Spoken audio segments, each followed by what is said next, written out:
All right, here we go, everyone. It is Donovan and Dino, presented by Master Pizza, as we come to you on this Wednesday evening. Along with Jim Donovan, I'm Dave DeNatale. Happy to see everyone. Happy to be back together. We're brought to you, of course, by Master Pizza. Remember, download the Master Pizza app on your smartphone. Get on it, and you can earn pizza points today. It's all from Master Pizza. Taste above all. High drama today in Berea. I texted you when I heard about this because of course I can believe it. It's what happens when you're struggling. Browns quarterback Baker Mayfield, in his middle of his press conference, didn't appreciate a question from our friend Tony Grossi of ESPN Cleveland, and Baker abruptly ended the press conference, walked out in a huff, and again, something that has no bearing or very little bearing as to what happens on the field is something that we're talking about off the field. Yeah, this is what happens, though, when you're losing and when you've lost 3 in a row, and nobody's in a good mood in Berea, and it's not just today. Quite frankly, it's really been the entire regular season because it's been such a struggle, and the team is not playing well, and I think through the first 7 games has not played well, and I think that, people are very upset about it, whether you're selling tickets or whether you're a defensive or an offensive coordinator or the quarterback of the football team. I don't think anyone's happy. So when you walk through the front doors, you can feel that. So you have to be ready to accept the consequences because you're still kind of a guest in their house. But this is what happens when you're losing. I mean, this is, if they were 5-2, everything would be fine. But they're not. And so I think this is what goes on. And the only way to rectify it is to win. And they have to win on Sunday. Yeah, it's a simple formula. If you start winning games, you put a couple of wins together, it cures everything. I mean, I heard you and Russ were joking about it during What Matters Most at 6, but it's true. That Russ is a joke. Russ Mitchell is a joke. Yeah, you don't know about Russ Mitchell. This is a serious situation that's right. That the team is 2-5. But go ahead, I'm sorry. But you're right. I mean, but you guys were saying it's winning cures everything. Yeah, it does, and it's this has been a very big disappointment so far through the first 7 games, and maybe we were all way out over our skis anyway about the team and how they were going to play. I mean, they were picked to win the division, to be a strong opponent of both the Kansas City Chiefs and New England Patriots, to contend for an AFC championship, and some people even said, "Hey, listen, they're so prolific and they're so explosive offensively, they'll be tough to beat. They could be a Super Bowl team in a rags to riches kind of scenario." Now, whether you bought completely into that or just a little bit, still everybody projected that it was going to be a much better season than what we are seeing. And we're at the point of really no return. I mean, it's not too early anymore.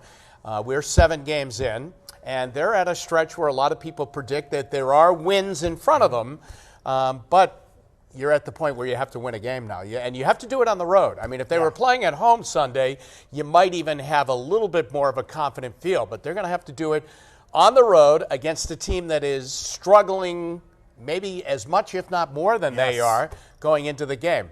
But that's where we're at, and they put themselves in this position. Getting your messages here on Facebook, and I mean, this is something, people are asking. From Jeremy Butcher, would you classify this game as almost a must-win for the coaching staff? Oh, yeah, I think so, yeah. For Freddie Kitchens and the coaching staff? Yeah, I'm not I don't think that if they lose the game on Sunday that we're going to have a major announcement on Monday. Because we've had those before. Yeah, right. We've had a lot of coaches that have bust over to Pittsburgh but haven't come home. I don't think we're at that point. I think it's a must-win for the season. If they don't win the game, I think that there's going to be more of what we saw today, and that's going to continue. And there could be more layers coming up. I mean, you have, pretty high-profile wide receivers that at some point are going to become vocal about lack of footballs coming their way or lack of creativity in the offense to allow them to be the kind of players that they expect to be. So, the simple thing is to win Sunday, but it's not such a simple thing when you're racking up a record amount of penalties and you're turning the ball over as much as they are. And I think that's where we're at. I mean, I really do. Yeah, that was the thing, and we talked about it Monday morning. It's one thing if the Browns go up and they lose to the Patriots 27-13 because they got outplayed. That's one thing. I think everybody could live with that. But the crazy turnovers in 3 straight plays and the 13 penalties or whatever in week 8. I mean, that's not something that any team should be doing, let alone a team that is serious about having playoff aspirations. Yeah. It's the sign of an undisciplined team, and to be quite honest with you, not a well-coached team. Yeah. And that's, to go back to our opening question there, that's the problem these coaches are facing right now, is somewhere there's a disconnect with the message, or is the message even being delivered? Again, we're not out there at practice, okay? Right. The media is not vigilant over practices. As Baker reminded us today. Yeah. Yes. We're not out there, but there is strong evidence that the penalties on Sundays are also happening during the week of practice. This just isn't a one-day occurrence. I mean, these are habits, and they're bad habits, you know? It's like if you're trying to give up smoking and you continue to smoke. I mean, you continue to jump offside and interfere, and offensive linemen ineligible downfield. All of these things continue to happen because they're happening before this. You just don't invent these things on Sunday. That's the sign of a team that either is not listening or the message isn't loud enough. Right. But there is a disconnect somewhere. Randy says, if you go back and read the pre-draft reports on Baker Mayfield, has difficulty deciphering coverage post snap and easily confused by complicated schemes. Yet Dorsey took him knowing that he could be, in addition to having that flaw, that Baker's also a guy that is going to speak his mind, as he did today and certainly did on Twitter. But you knew that this was going to happen.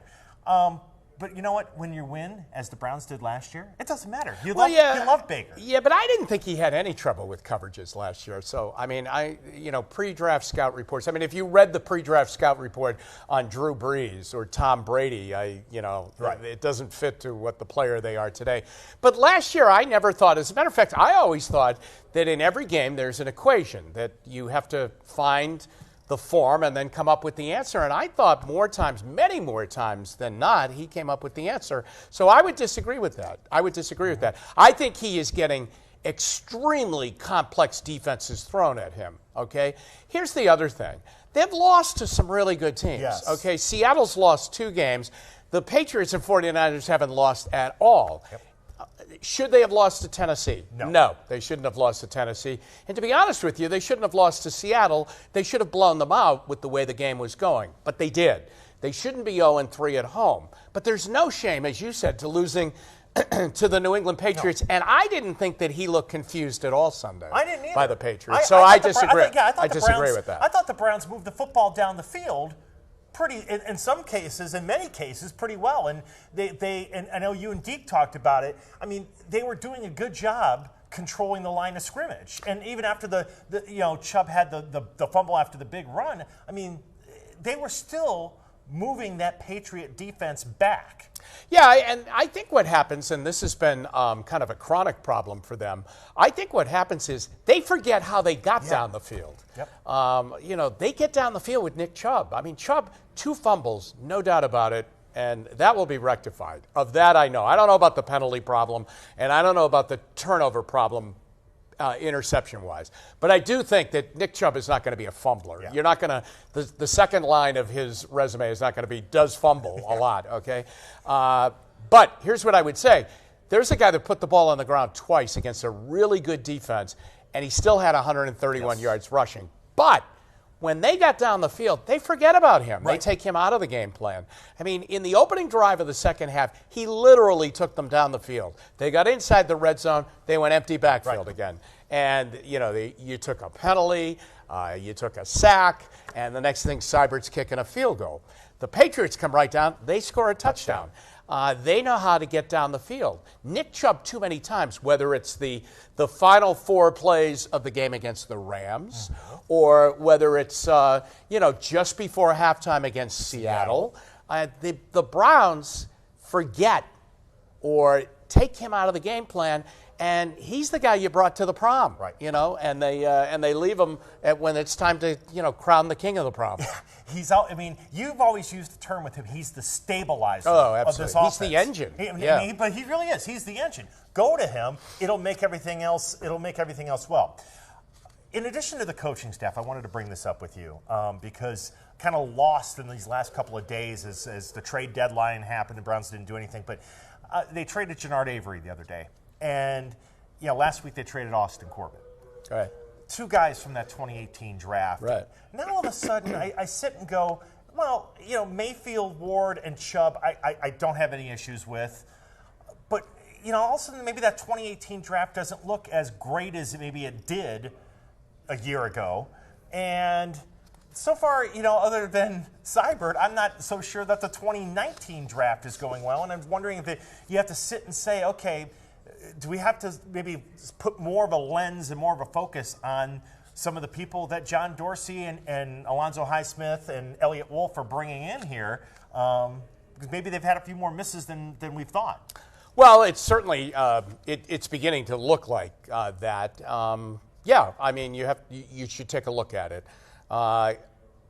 But here's the thing: if Corbett wasn't going to work out, then you have to make the move. And obviously, he's gone through two offensive line coaches, and neither one of them has thought that he was good enough. Bob Wiley didn't think so, and James Campen, and I think they have a higher regard of Campen than they did Bob Wiley. And so those are two offensive line coaches. Neither one of them put him in the lineup.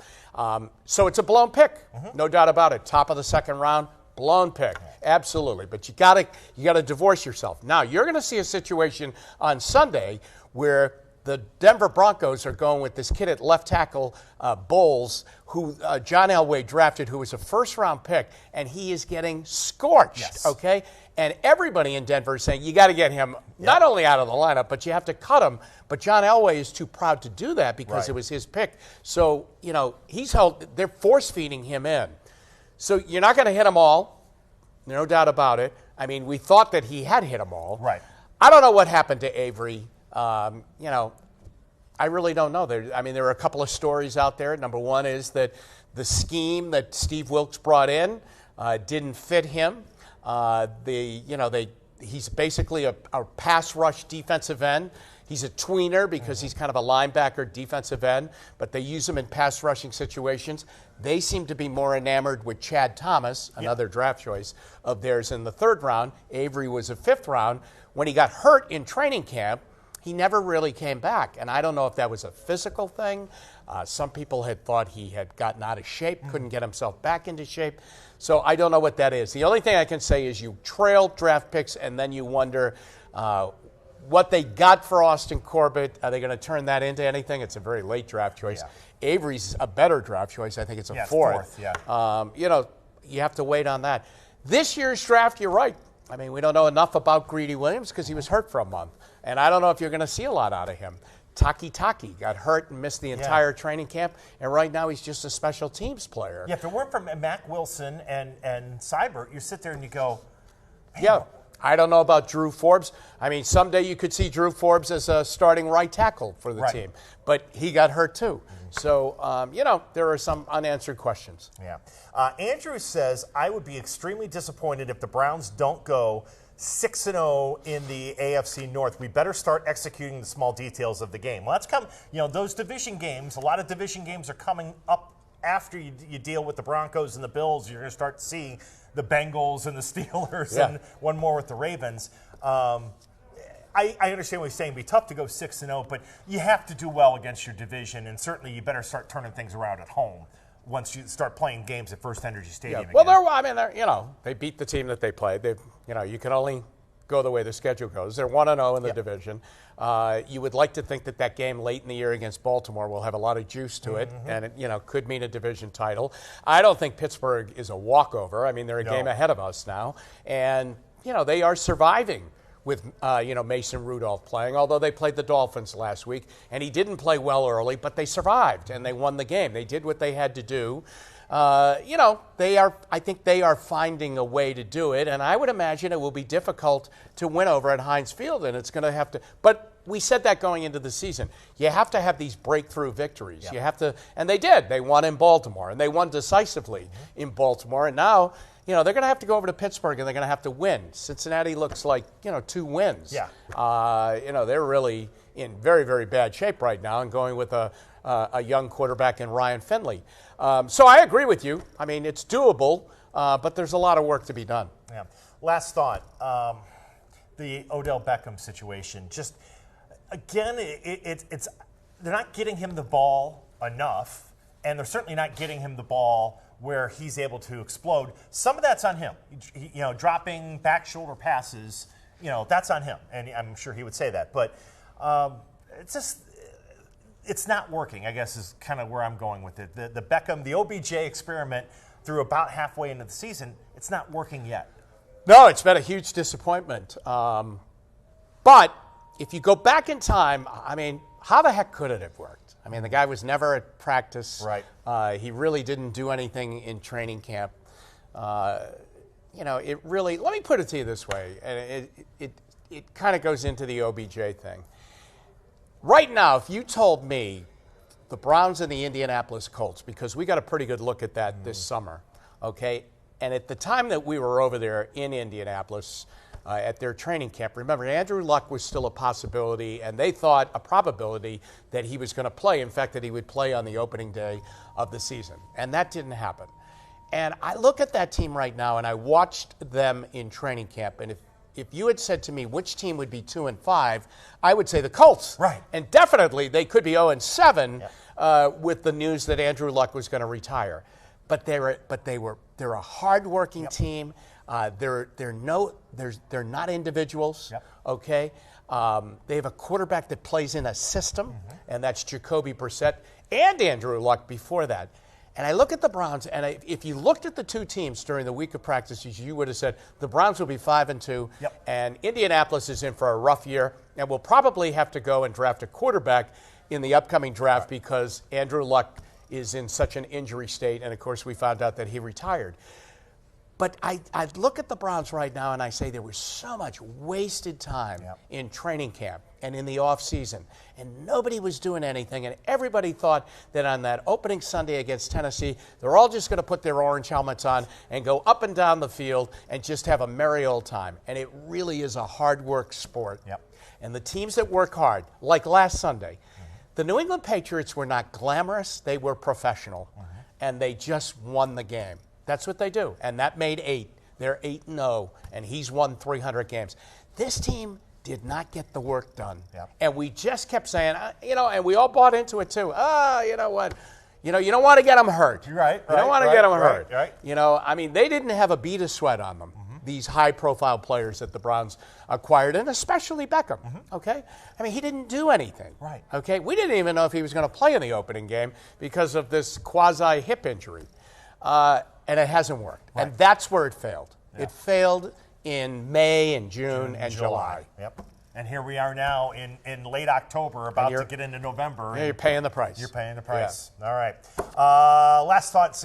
Charles said I had the Browns at 6 wins in preseason. I'm still at 6 wins. I haven't seen anything that leads me to believe they can win the division or make the playoffs. I get it. I mean, there were people who didn't think that this team was ready to take that step. I didn't think that they would backpedal, though. And if Charles was right, go from 7-8-1 to 6-10. I mean, well, here's the other thing I would say to Charles. They have proven that they can't play with the big boys. Yes. Okay, because they've played with, and San Francisco has come out of, really nowhere. Although once they got healthy and Nick Bosa, I mean, that's pretty good. So they played San Francisco, Seattle, and the Rams and New England, okay? Those are the big boys. Yes. I mean, the Rams and Patriots were in the Super Bowl last year. They can't play with those. They haven't played with those teams, okay? But they are into a part of the NFL. They have come back to the pack, but the pack is beatable. Yes. So now we'll see against teams that, are second-tier teams, if not third-tier teams in the NFL, how are they going to do? And I think after Sunday we'll know. We'll know. All right. Great stuff from Jim Donovan, the voice of the Browns. Again, Donovan and Dino presented to you by Master Pizza. Download the Master Pizza app. Earn those pizza points from Master Pizza. Taste above all. For Jimmy, I'm Dino. Thanks for watching Donovan and Dino right here on 3 News Facebook Live and on YouTube.